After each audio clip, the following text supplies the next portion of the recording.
2023-cü il 27 sentyabr.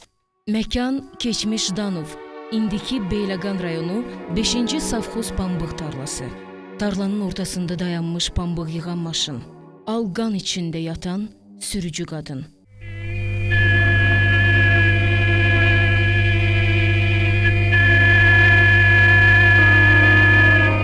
Nə baş verir? Hamı bunu bilmək istəyirdi. Eşidən gəlir, gələn soruşurdu. Nə baş verib? Eşidilən tək cümlə. Sevil ölüb. Görünən və ya göstərilən tək mənzərə. Qatil hörüklər. Bəs doğrudanmı belə idi? Yoxsa hər kəs inanmaq istədiyinə inandı? Məsələn, Sevil xanımın qardaşı İbrahim onunla son görüşünü belə xatırlayır. Moskvaya gəldik, bilmirəm, qurultaydı, plenumuydu. 3 nəfərlə gəlmişdi bu. Gəldi şəxsdə görüş gəlir. Bütün şəxs elə ki, bir dövlətin rəhbəri gəlirsə. Görüş keçirdi. Görüş keçirəndən sonra mənə dedi ki, qardaş, bilirsən bacı niyə gəlmişəm? Bu həqiqətlə mən bunu deməliyim. Dedim, yox, bilmirəm. Dedim, mən səni aparmağa gəlmişəm. Dedim, xeyir ola. Dedi, yığın başlayır sentyabr ayında, bu avqust ayında gəlir. 20 gün mənim yanımda pamı yığan maşında oturacaqsan, heç nə eləməyim. Dedim, ay bacı, bu hərbidir, bu icazə alınmalıdır. Mən öz başına dedim. Dedi, hər şey həll olunur. Səni buraxacaqlar. Yığılmaq bir 5 gün qalmış. 20 gündə sənə icazə almışam. Dedim, yaxşı, gəldim, oturdum, xeyir ola, sən belə danışırsan, biraz həyəcanlı kimi mi? Dedim, xeyir ola, işini buraxırsan. Dedi, yox, qardaş, mən siri heç kəsə aça bilmərəm səndən başqa, hətta ana atama da deyə bilmərəm. Dedi, mən istəmirəm, məni vəzifəyə, Nikita Sergeyeviç Xruşov, Vəli Axundova göstəriş verirdi. Ali Sovet əsəri. Dedim, səni bu cavan ikən qoymayacaqlar. Qoymayacaqlar. Sevilə yeni vəzifə verilməsi məsələsi əslində o qədər də gözlənilməz deyildi. Çünki Sevilin uğurları ard-arda düzülmüşdü. O, addım-addım yox, sürətlə zirvələri də, ürəkləri də fəth edirdi. Onun bu uğurunun arxasında isə sonsuz arzuları və güclü iradəsi dururdu. Sevil Qazıyeva 1940-cı il mart ayının 1-də Zaqatala rayonunun Tala kəndində anadan olub. 2 yaşı tamam olmamış, atası Həmzət müharibəyə yollanır. Evin bütün qayğısı anası Anaxanımın üzərinə düşür. Anaxanım kolxozda çalışdığı üçün Sevili qonşuların ümidinə qoyub işə gedirmiş. Bu minvalla aylar keçir, il dolanır, Sevilin 5 yaşı tamam olur və atası Həmzət müharibədən qayıdır. Ancaq onun qayıdışı ailənin yükünü azaltmır.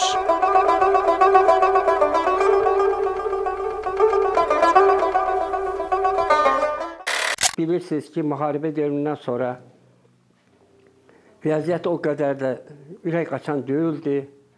İnsanlar müharibədən çıxıb, kasıblıq, hər tərəfin var.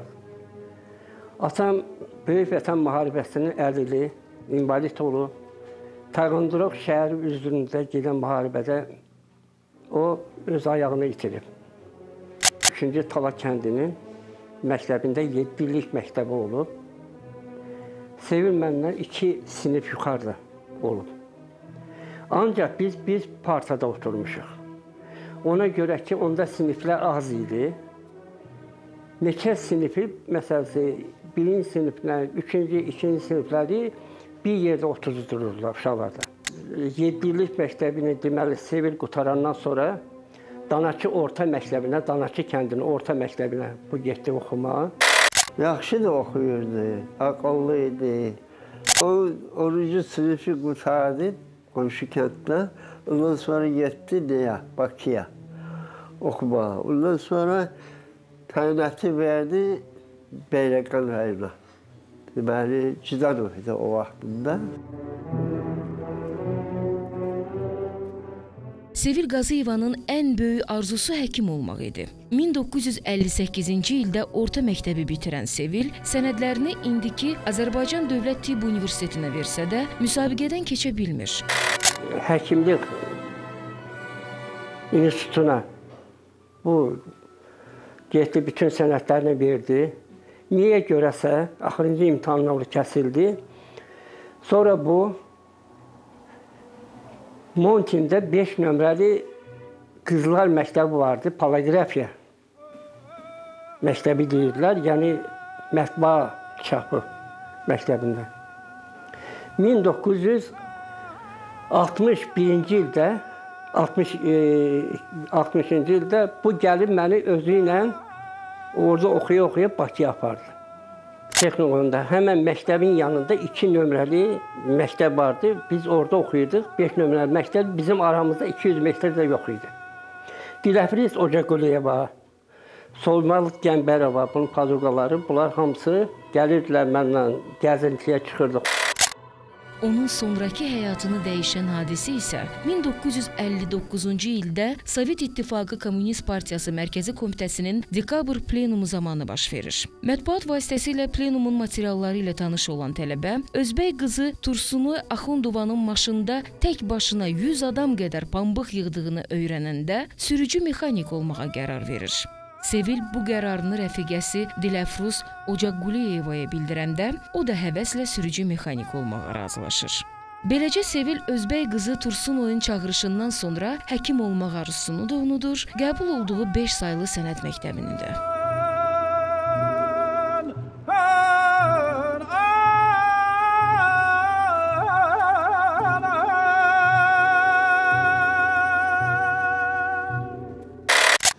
1960-cı ilin yanvar ayının 12-sində mənimlə uşaq evində böyüyən Dilafruz Ocaquliyeva baş çəkmək üçün Montin qəsəbəsinə 3 nömrəli texniki peşə məktəbinə getdim.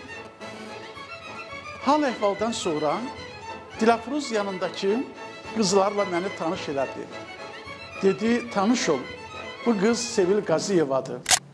Biz qəzetdə oxuduq ki, Özbəkistandan Tursunoy Axunova adlı bir qız 160 ton maşınla pambıq yığır. Öz rəfiqələrini əzab-əziyyətdən xilas edir. Çünki pambığı əllə yığmaq çox çətindir. Sən necə baxırsan? Ay Çingiz müəllim, biz sürücü mexanik olmaq istəyirik. Mən təəccüb qaldım. O vaxtlar qızların maşın sürməsi gözə görünən hal deyildi. Ona görə bu mənə çox qəribə gəldi. Lakin götür-qoy etdikdən sonra Azərbaycan Lenin Kommunist Gənclər İttifaqı Mərkəzi Komitəsinə gəldik. Mərkəzi Komitənin birinci katibi Məsud Əlizadənin yanında olduq. Bu qızların içərisində Sevil Qaziyeva və Dilafruz Ocaquliyeva çox dilli dilavər qızlar idi. Məmləkət Tağıyeva, Solmaz Qəmbərova isə onların yanında dayanmışdılar.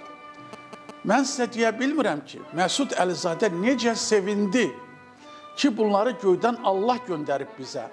Çünki Moskvadan Ümumi İttifaq Lenin Kommunist Gənclər İttifaqı Mərkəzi Komitəsi bizdən tələb edir ki, qızları sürücü mexanik kurslarına göndərək. Qazet əlinə düşür ki, pambıq belə, Özbəkistanda belə bir qız var. Bunlar Azərbaycan Komsomol Mərkəzi Komitəsinə gedirlər, müraciət edirlər və orada Azərbaycan Mərkəzi Komitə Binə şəhərində bunlara deməli texnikanı öyrənmək üçün məktəbə açırlar. Bunlar oraya gedəndə mən bilmirdim. Gəldi axşamüstü mənə dedi ki, qardaş, mən deməli pambıq yığan maşınlarda öyrənmək üçün pambıq yığan və oxuyuram, Binədə oxuyacaq. Mənə apardı orada məktəbə, məktəbdə də olmuşam. Sevil Qaziyevanın və rəfiqələrinin bu təklifi Respublika rəhbərliyi tərəfindən dəstəkləndiyi üçün bir müddət sonra Binədə kənd təsərrüfatını mexanikləşdirmə məktəbində sürücü mexanika hazırlayan kurs açılır. Kursa ilk yazılanlar da bu dördlük oldu. Onların ardınca isə 54 qız məktəbə sənəd verdi. Sevil və rəfiqələri bu kursda sürücü mexanik peşəsinin sirlərini öyrənməyə başladılar. Sevil Qaziyeva, Dilafruz Ocaquliyeva, Məmləkət Tağıyeva və Solmaz Qəmbərova və onların Azərbaycan qızlarına müraciəti dərc olundu. Onlar yazırdılar: biz sizin Azərbaycanlı bacılarınızıq. Bizim yaşadığımız rayonların heç birində pambıq əkilmir. Lakin biz istəyirik ki, siz də bizim təşəbbüsə qoşulub pambıq yığan maşınları öyrənəsiniz və birlikdə pambıq tarlalarında pambığı maşınla yığaq. Bu müraciət çıxar-çıxmaz Respublikada böyük əks-səda yaratdı. Ona görə də Binədəki bir nömrəli kənd dili peşə məktəbinə ilk dəfə olaraq 54 qız gəldi və onlar pambıq yığan maşını öyrənməyə başladılar. 1960-61-ci illərdə 2 il ərzində bunlar təkcə pambıq yığan maşını deyil, eyni zamanda kultivatorları, şum aparmaq üçün traktorları, hər şeyi bunlar öyrəndilər.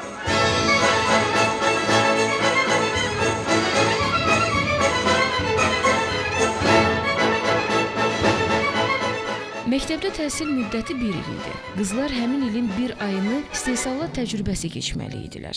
Maşınla pambıq yığımı ən çox mil düzündə tətbiq olunduğundan Sevil başda olmaqla 9 nəfər 1960-cı ilin yayında keçmiş Jdanov, indiki Beyləqan rayonunun 5 sayılı savxozuna göndərildi.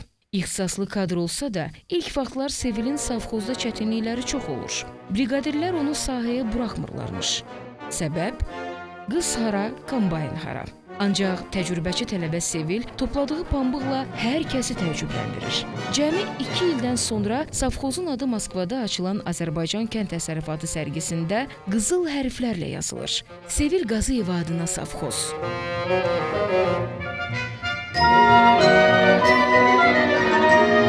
O zaman gələndə kətdə hamısı cədat deyirdi ki, bu qızlara bax, gəlir burada pambıq yığacaq. Sevil maşına pambıq yığandan sonra kəndin qızları hamısı işlədilər geçsinə zada pambıq yığanı işlətməyə. Burada kətdən neçə dənə qız getdilər oxumağa. Mən də mexanik işləyirdim. Gəldilər, direktor gətirdi ki, bu qızlar gətirmişəm, bunlara gətir, bunlara öyrət. Onlar da çox cavan uşaqlarıdır. Getdim onları, pambıq yığan vardı burada. O zaman pambıq yığanlar 2 cərgə idi. Verdim bir dənə Volga motoru Sevilə, bir dənə Dilafruza. Sevil başlayırdı, onu da öyrətdim. Çıxırdı, kodluyurdu. Dedim, kodda startdan basırdı. Startdan kodlanırdı Volga motorları. Sevil kodluyurdu, başlayırdı yerdə, o zaman pambıq yox idi. Yerdə aynı bana o qədər gedib gəlirdi ki, öyrənirdi sürməyə. Öyle öyrənmişdi ki, mən ona gedirdim pambıq yığanı, kodluyurdum, elirdim, düzəldirdim. O pambıq yığanın şotkaları vardı arasında. Pambıq yığırdı, tökürdü şotkalardan, tökürdü, verirdi bunkirə, çıxırdı. Bu yuxarıda ayaqlayırdı ki, qoy pambığım çox gəlsin, ağır gəlsin. Ondan sonra tökürdü lafetə. O vaxt qızlar yox idi də. O gəldi, başda müəyyən qızlar cəlb oldu. O onun özünün çağırışı ilə əsas gəldi. Dedi, qızlar gəlin sükan arxasına. Təbliğat apardı. Qızlar da gəldi. Bir neçə qızlar gəldi. Pambıq yığmağa başladı traktorda. Əvvəlcə pambıqdan başladı. Sonra keçdilər traktorda işlədilər. Sevil Qızlar klubu açmışdı. Gənc qızları öz fəaliyyət dərnəyinə toplamışdı. Onun təşəbbüsü ilə Dram dərnəyi də yaradılmışdı. Ehtiyat əmək qüvvələrinin mədəniyyət evinin üzvü olan Sevil, əvvəlcə Süleyman Sani Axundovun Laçın yuvası piyesində Pərican, sonra isə Cəfər Cabbarlının Sevil piyesində çadrasını atan Sevili canlandırmışdı. Onun xüsusi istedadı vardı. Sevil Qaziyevanın həmin illərdə mətbuatda dərc olunan şeirləri bunu sübut edir. Sevil Azərbaycan gəncləri üçün bir nümunəyə çevrilmişdi. Onun adını çəkməyin özü böyük bir iftixar hissi yaradırdı. Bir sözlə Sevil gözəl şeirlər də yazırdı. O, şeirlərin birində deyildi: qoy pambıq dağları ucalsın göyə, vətən başdan başa bir bahar olsun, maşınlar tarlaya, ketmən muzeyə, bu söz dilimizdə bir şüar olsun. 1961-ci ildə Özbəkistanda Sovet pambıqçılarının Ümumrespublika toplanışında Azərbaycan nümayəndə heyətinin tərkibində Sevil Qazıyeva da iştirak edir. Sevil Özbəkistanda olarkən məşhur Sovet pambıqçısı Tursunoy Axundovanın iş təcrübəsi ilə yaxından tanış olur. O, Daşkənddən qayıtdıqdan sonra Beyləqanda Tursunoy Axundova kimi kompleks briqada yaradır və həmin briqadaya başçılıq edir. Sevil Qazıyeva işləyə-işləyə Azərbaycan Kənd Təsərrüfatı İnstitutunun Mexanizasiya fakültəsində qiyabi təhsil alır. 1962-ci ildə keçirilən qurultay Sevilin həyatında dönüş nöqtəsi oldu. O, Kremldə düzəldilən hökumət qəbulunda ölkənin kəndli gəncləri adından çıxış etdi. Qısa müddət ərzində Azərbaycanın adlı sanlı pambıqçılarından birinə çevrilən Sevil Qazıyeva 1962-ci ildə öz maşını ilə 190 ton pambıq yığırdı. 1963-cü ilin əvvəllərində Sevilin başçılıq etdiyi briqada hər hektardan 30 sentiner pambıq götürdüyünə görə onu qırmızı əmək bayrağı ordanı ilə təltif etdilər.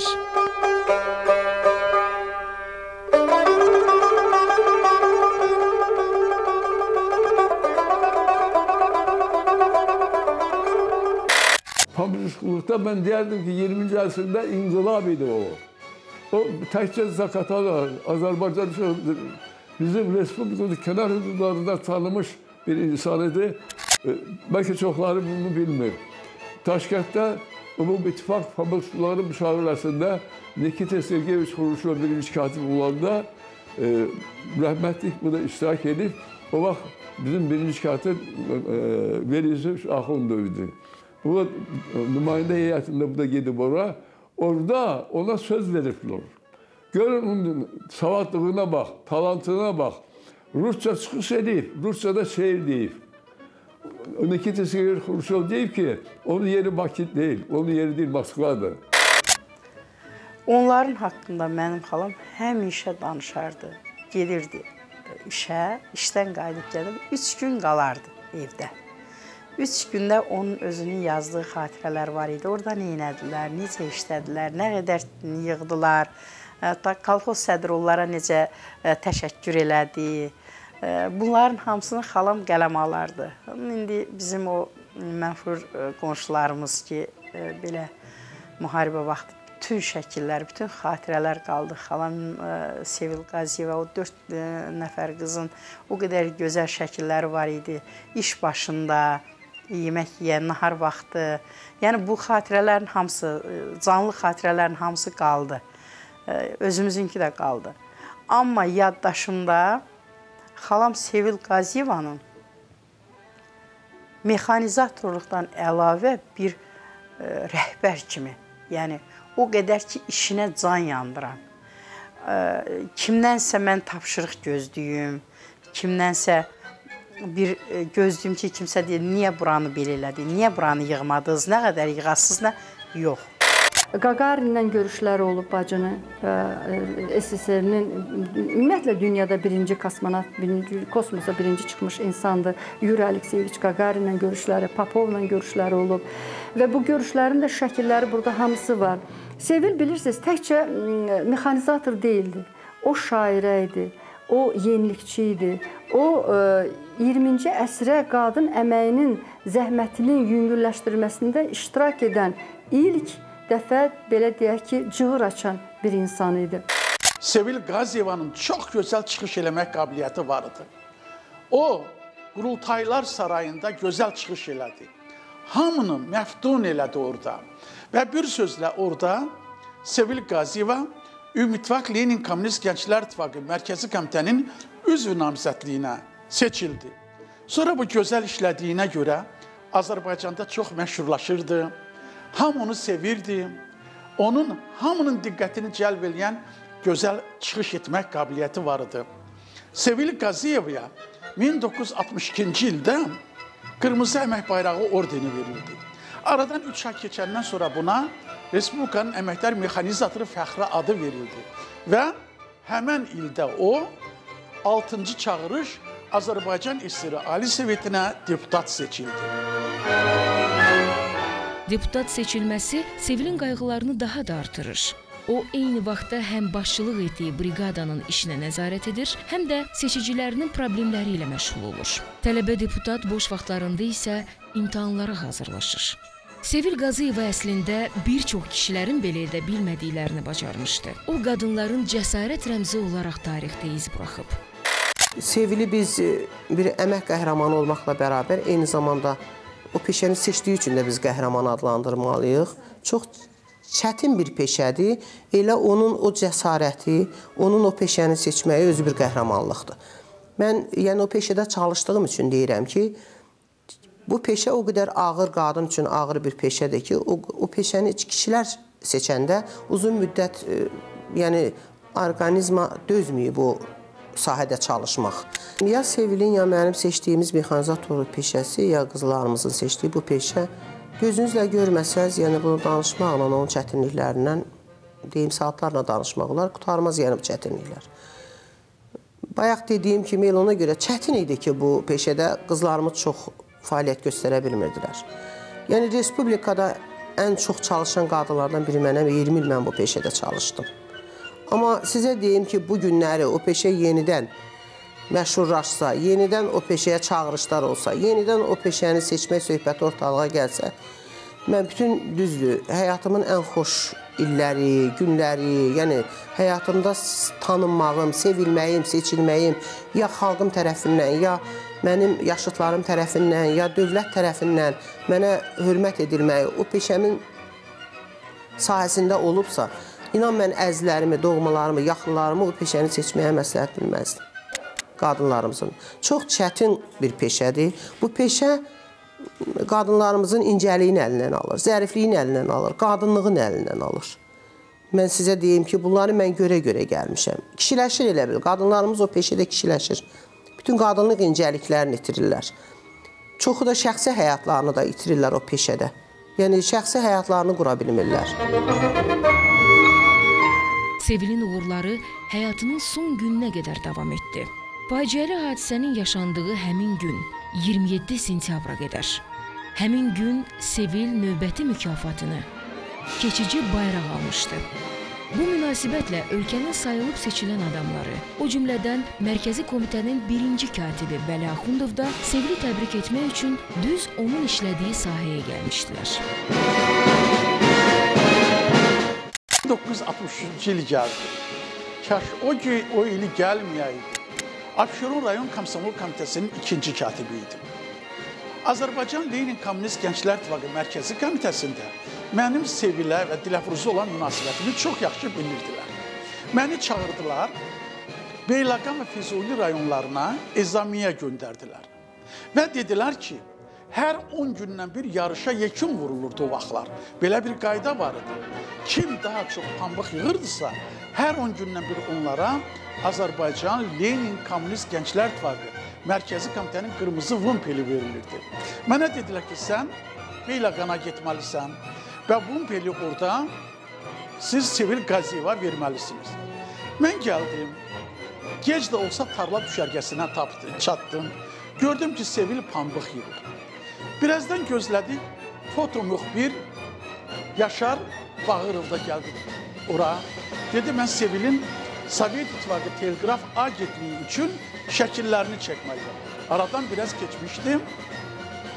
Kənd Təsərrüfatı Texnika Birliyinin rəisi Məmməd Xəlilov da gəldi, çıxdı ki, mən Azərbaycan Kommunist Partiyası Mərkəzi Komitəsinin və Azərbaycan SSR Nazirlər Sovetinin keçici bayrağını Sevilə verməliyəm, təqdim eləməliyəm. Çünki o 10 günlükdə, sentyabrın birinci 10 günlüyündə o sürücü mexaniklər arasında birinci yerə çıxmışdı.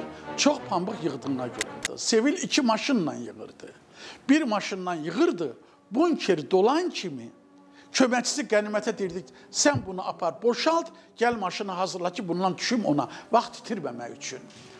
Birdən anası, ana xanım dedi ki, qənimət, bir Sevilin yanına get, gör, o maşın niyə dayanıb? Qənimət tez getdi. Bunun getməsi ilə qayıtması bir oldu. Təxminən 5 dəqiqədən sonra bu qışqıra-qışqıra gəldi ki, Sevil qəzaya uğrayıbdı. Biz ora çatınca, ora ən azı 3000 adam yığışdı. Buralara yaxınlaşanda, elə ağacın altına yaxın buralarda Sevilin deməli ölüm xəbəri bizə gəldi. Maşınla faciəli surətdə ölüm xəbəri gəldi. Mən anamı qolundan tutub yolla, hardasa sentyabrın ayının 27-sində 5-ci sinifə gedirdim. Oradan belə sahə ilə gətirdim və anam çox belə pis vəziyyətdə idi. Təsəvvür eləyin ki, bizə sahənin ayağında ölüm xəbərini verdilər ki, bəs Sevil bacı yıxılıb, ölüb. Uşaqlar gəldi bizə, dedi, ana nə vəziyyətdə olar? Ananı mən özüm qoluma girib ora qədər gətirdim yola və anamı buraxdım. O sahə ilə belə düz birbaşa bacımın maşını istiqamətinə qaçdım. Və nəhayət faciəni olduğunu gördüm. Çox ağır vəziyyətdə, yəni ölmüşdü. Və səhərsi günü mən yenə də Sevilin maşını ilə buralarda dayanmışdı. Mən gəldim. Bütün belə bəlkə də çox acı bir həyəcandır, acı bir talihdir, qismətdir bunu demək. Hətta torpağın altında onun parça-parça başının dərilərinə qədər mən uşaq olsam da. 100 hektar yeri vardı, pambıq. Pambıq yetişmişdi. Mərkəzi komitədən gəlmişdilər ki, siz da gələcəklər. Beyləqana gəlir, Jdanofora gələcək. O zaman Jdanofora yönəldi, Beyləqandır. Jdanofora gəzməyə gələcəklər, gələndə Sevilin yanına gəlməliydiler. Nəsə mərkəzi komitədən onun yanına gec gələndə onun Sevilin də yanında bir dənə pomoçniyi vardı. Onu vermişdim ona, kömək eləyirdi. Onun pambıq yığanı, Sevilin pambıq yığanı hazırlayırdı, yuyurdu, təmizləyirdi, eləyirdi. Sevil sürürdü onu.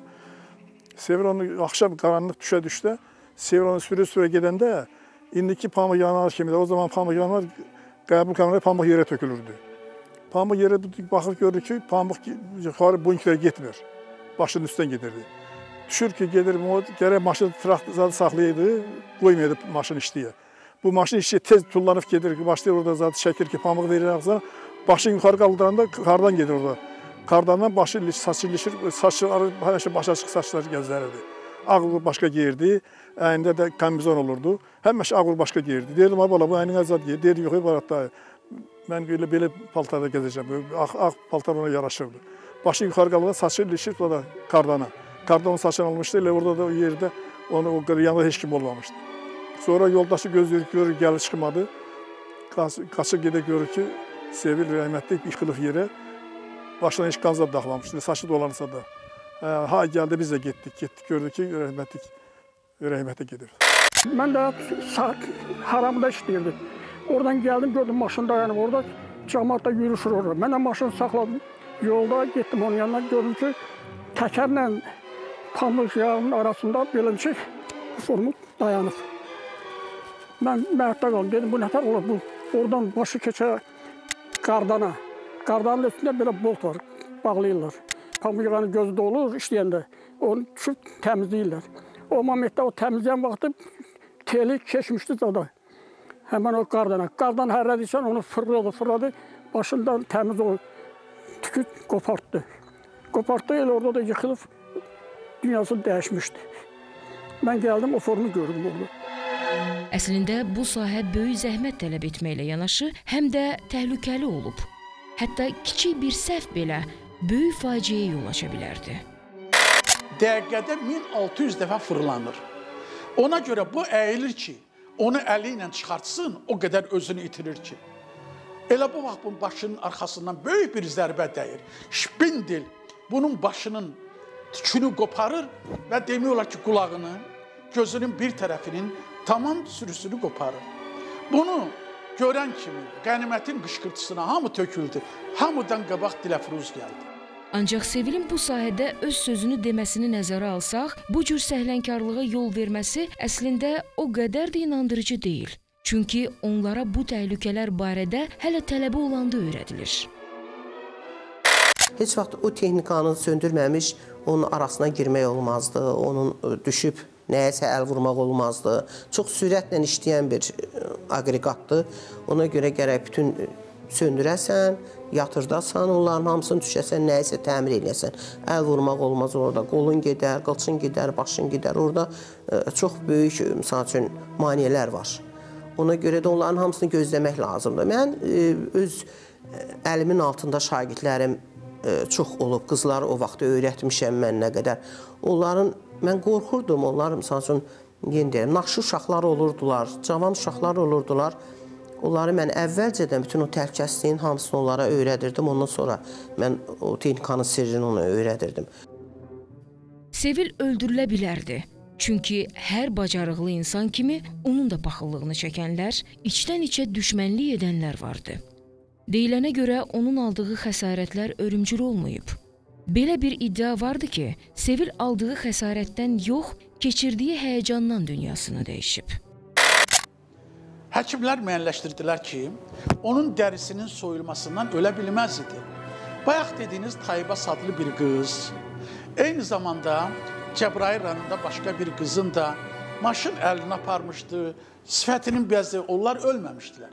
Bunun ölməsinin əsas səbəbi oydu ki, cəmaət başladılar qışqırmağa, fəryad qoparmağa, bu qızın ürəyi o qorxudan partlamışdı. Yəni, o düşdüyü qəzadan ki, dərisini çıxartmışdı şpitəllər, ondan həlak olmamışdı. Həmin dövrdə Cəbrayıl rayonunda da bənzər bədbəxt hadisə yaşanmışdı. Tayyibəs adlı sürücü xanım da eyni ilə Sevil kimi xəsarət almış, ancaq o son 10 ilə qədər yaşamışdı. İş zamanı, elə işin üstündə. Yəni, sözsüz ki, bu indi səhlənkarlıq demək olmaz. Yəni, bu qəflətən. Onun elə saçı dolanır kombaynın çarxına və xalam həmin dəqiqə mexanizmi söndürür. Söndürür ki, əgər söndürməsə, o çox bir pis vəziyyət alınardı. Yəni, özünüz bilirsiniz, o pambıqlar hara gedirdi da. Demək, bunun saçı da eyni o çarxa dolanıbmış. Elə bir ki, hər şey orada tutardı da.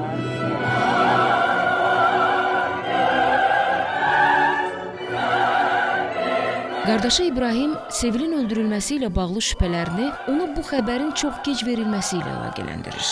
Həmin vaxt hərbi xidmətdə olan İbrahim bacısının ölümünü ancaq Bakıya gəldikdən sonra qəzet vasitəsilə öyrənir və dərhal bacısının yanına aparılmasını tələb edir. Bilmirəm, 25 mi, 40 mı, 30 mu dəqiqə gəlib Bakıda düşdük. Gördüm ki, qara bir qazetin bir Volqadır, 3 nəfər də adamdır. Yəni, Azərbaycan komsomolunda nümayəndələrdir. Dedi, İbrahim Qaziyev, sənsən Sevilin? Dedim, bəli. Dedi, sakit ol, heç nə olmayıb. Bacı yaralıdır, bir qəza olub. Sabah balinsiyaya gətirirlər. Məni gətirirlər qaçsınsıya. Mən dedim, yox, mən gecə geçməliyəm. Onda da belə transportu yox idi, düzü. Deyirlər, yox, bura gətirəcəkdir, sən də burada olacaqsın. Səhər açıldı, düşdüm kioskaya, mən bunları gözləyirəm. Kioskaya baxma, belə gezmə. Gördüm, qazetlərdə, akasiya mən orada Azərbaycan qəzet hissəsində, orada mən olmuşam, köhnə Azərbaycan qəzet hissəsində olan kioskalarda bunun mikrooblu olan qəzetləri yığıblarmış. Elə bir qayıdıb gələndə, gördüm bir dənə Rus qadın, əlini dizinə bura, biraz da nalayıq sözlərlə ağlayır. Dayandım belə, baxdım bacımın mikroolog şəkli. Sevili Həmzət Qaziyeva həlak olub. Dedim, bəs deyirdiniz, xəstədir, gətirəsiz, siz məni niyə gecikdirirsiniz? Niyə görə? Dedi, səni aparacaq bu dəqiqə. Gətirəsi olmadıq, gəldik Beyləqan rayonuna. Beyləqan rayonunda dedilər, siz Sevili aparırlar Zaqatala öz doğma rayonda orada baxsırma. Məni gətirirlər Zaqatala, o vaxtında mən çatdım ki, onu baxsırıb millət qayıdırdı. Sevil öldü, ya da öldürüldü. Bunu bir Sevil bildi, bir də qaranlıq gecə. Bəlkə başqa bilənlər də oldu, amma dillənmədilər. Gecə kimi hər şeyi örtməyi üstün tutdular. Sevilin öldürülməsi və ya öz əcəli ilə ölməsini ailəsi də bilmək istədi. Bunun üçün hətta lazımi müraciətlər də edildi. Nəticəsi isə yas yerində qulağıma xoşa gəlməz sözlər çatdı. Xoşa gəlməz deyəndə bir nəfər, orada qadınlar çox idi, Beyləqandan gələn. Yəni, deyək, mülki də formada, yəni Qrazdanski deyirlər, formada idi. Kaşı bir qadın birinə dedik ki, dalaşma yox. Mən bundan şübhələndim. Məni istə assınlar, məni kəssinlər. Mən sübutə heç nəyə getirə bilmərəm, mən gördüyümü deyirəm. Ondan sonra neysə məndən şübhələr oyandı. Gəldim bunu atama da dedim. Şikayətlər bunu dağmaq lazım deyil. Şikayətlər oldu.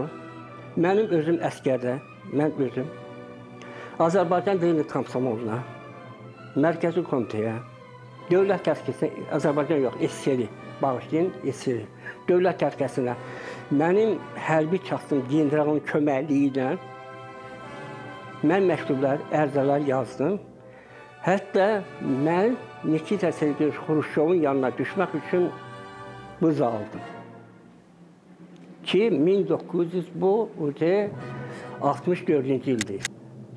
O vaxtında mənə dedilər ki, sən 2 gündən sonra səni Xruşov qəbul edəcək. Xruşovu 2 gündən sonra da çıxartdılar vəzifədən. Bu ilə də iş bağlandı. Həmin dövrdə getdikləri hər qapı ailənin üzünə bağlanır. Ya da üsulluca xəbərdarlıq edilir. Olan olub, keçən keçib. Və ya bir daş altda, bir daş üstə kimi. O dövrün qanunlarını və ya sürgün edilən, qətlə yetirilən günahsız insanlarını fikirləşəndə əslində ailənin susması da başa düşüləndi. Hələ üstəlik, günahsız bir qurban vermişdisə. Sonra bizim şikayətlərimiz oldu. Sübutə yetirə bilmədik. Nə qədər düzdür, düz olmayıb. Çünki biz dövlətin belə bir qanunu var. Bir şey ki, sübutə yetirməyib. Nə məhkəməsi oldu, deyirlər istintaq gedib. Nə istintaqı da olmayıb bunun. Beləcəsinə bu qız həyatdan köçdü. Dövlət tərəfindən bildiyimə görə, məni atamın danışdığına görə Vəli Axundov qəbul edib. Mənsiz, ailəmi, bacım sona ilə bir yerdə. Ki, Axundov buna deyibdi ki, atamın dediyinə görə ki, Həmzət kişi nə olub, o Sevil mənim də qızım idi. Ölüb, öldürülüb, ya ölməyib, buraxın bizim üstümüzə, nə lazımdır sizin ailəmizə kömək edək. Sevilin ölümünə görə yeganə cəza pambıq yığan maşına kəsildi. Onun ölümündən sonra heç kəs həmin maşına yaxınlaşmadı. Həmin il neçə qız isə hörüklərini kəstilər. Sevil yaşadığı dövrdə dillər əzbəri, öldükdən sonra isə əmək yolunda şəhid oldu. Hər qəhrəman kimi haqqında kitablar yazıldı, şeirlər səsləndi, filmlər çəkildi. Ancaq ailənin digər bir narahatlığı da məhz Sevil haqqında verilən məlumatlardır. Onun ölümü ilə əlaqəli uydurulan rəvayətlərlə yanaşı, Sevilin nişanlanması ilə bağlı yayılan nakam məhəbbət hekayəsi kimi. Mən ona qardaş yox, həm də padruq olmuşam. Ay Sevil nişanlıdır. Ay Sevilə nişan gələsidir. Bizim el adətən, müsəlman adətindən bir dənə sual verirəm. Elçi gəlmədən nişan necə gələ bilər? Belə çıxır ki, oğlan evdə toydu, qız evinin xəbəri yoxdur. Mən 2 yaş Sevildən böyükəm. Bəlkə də onlar bilmirlər ki, mən qardaşı varam. Belə şeylər, belə səhvlər buraxmasın. Sevil öldü, amma arxasında Sevillər qoydu. Onun bu millətə, Azərbaycan qadınına verdiyi ən böyük hədiyyə özünə inam oldu. Onun açdığı cığırla gedən neçə qadın Sevili öz əməllərində yaşatdı. O bir çoxlarının idealına çevrildi. Mən çox istərdim ki, bu Azərbaycanın bu qəhrəman qadınını görmüş olum həyatda, onu görmüş olum. Yəni, necə o mənim üçün bir örnək olubsa həyatımda, seçdiyim bu peşədə, ona bənzəmək istəmişəmsə, onun kimi olmaq istəmişəmsə, onun kimi əmək sevər, xalqımı sevər, yəni belə bir insan olduğu üçün onun kimi olmaq istəmişəmsə, elə istəmişəm ki, həyatda onu mən görüm qarşı-qarşıya. Ancaq bu qismət olmayıb, mən ondan sonraki nəslin övladlarından olduğum üçün buna baxmayaraq, arxivlərdən, mətbuatdan, yəni mən onu tanıyanlardan, onun haqqında doymadan qulaq asmışam, oxumuşam, mən bu qadını daha yaxından tanımaq üçün. Mənim ürəyimdə o qədər böyük arzular olub Sevilə qarşı. 8-ci sinifdə oxuyarkən Nəbi Xəzirinin Günəşin bacısı poemasını oxuyarkən bizim ədəbiyyat müəlliməmiz bu Günəşin bacısı poemasını səhnələşdirmiş formada sinif uşaqlarına tövsiyə etdi və dərhal mən həmin Sevilin obrazını oynayası oldum və biz çox gözəl bir Sevilin həyatını təmsil edən Nəbi Xəzilin Günəşin bacısı poemasını ortaya çıxartdıq. Və mənim o gündən Sevil haqqında düşüncələrim, fikirlərim günü-gündən artırdı. Mən çalışırdım ki, Sevil haqqında çox şey öyrənim. Çünki o mənim qəlbimə, beynimə həkk olunmuşdu. Sevil həm də Beyləqan rayonunda onun adını daşıyan muzeydə də yaşadılır. 1984-cü ilin sentyabrın 4-də açılan muzeyimizin bugünə qədər 4000-dən artıq ziyarətçisi var, 500-ə yaxın eksponatımız var. Bugün də davam eləyir bütün ziyarətçilər rayonlardan, başqa-başqa rayon şəhərlərdən gələn, Türkiyədən gələnimiz var, İrandan gələn ziyarətkarımız var, Qazaxıstandan, Türkmənistandan. Demək olar ki, Beyləqan rayonuna gələn hər bir qonaqlar, rayonumuzda gələn qonaqlarımız muzeyimizin ziyarətçisi olurlar. 1 iyul 2008-ci ilin tarixdən Azərbaycanın Kənd Təsərrüfatı Muzeyin, Kənd Təsərrüfatı Nazirliyinin balansına keçirilib muzeyimiz və bugün muzeyimiz Kənd Təsərrüfatı Muzeyinin filialı kimi fəaliyyətini davam etdirir. Hər ilin əvvəlində yeni bir təklifin olmasa, adamları arxanca apara bilməzsən. Bu, onun devizi idi. İstəyinə də nail oldu. Bəlkə bədbəxt hadisə idi ölümü. Bəlkə də qəza kimi qələmə verilən qətl. Ümumilikdə müəmmalı ölüm. Sevil sustu. Səsi qulaq batıran kombaynıda. Qulaq batırıcı sakitlik. Bu sükut yalnız həqiqətlərin ortaya çıxacağı gün pozula bilər. Yenə də bir ümid. Hər qaranlıq gecənin bir aydın sabahı deyirlər. O gecə olanlar da gün üzünə çıxacaq. Gec ya tez, Sevil qayıtmasa da.